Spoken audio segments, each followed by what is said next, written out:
Сәлем достар, бүгін сіздермен пәтірнан дайындайтын боламыз, яғни сливный лепешка.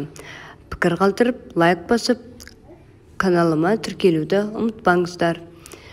Алдымен ыдысымызды аламыз да, ішіне жылы суымызды құямыз, тұз саламыз, бір жұмыртқа, сұйық май, барлығын араластырамыз да, үстіне ұнымызды салып, жұмсақ қамыр илейміз.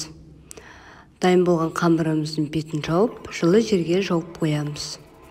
Ішіне осылай мен 4 жуан алдым, турап дайындап алдым да, қазаныма майын салып, үстіне паприка салып, азғантай жақсылап қызарғанша қуырып аламыз. Дайын қамырымызды осылай 4 бөлікке бөліп, жұқартып жазып аласыздар. Үстіне қуырылған жуамызды майымызбен құйып, осылай бір шетінен орап шығасыздар. Дайын болған нанымызды ішіне қарай орап, үстінен басасыздар да, қызып тұрған пеште беті қызарғанша пісіріп аласыздар. Астарыңыз дәмді болсын.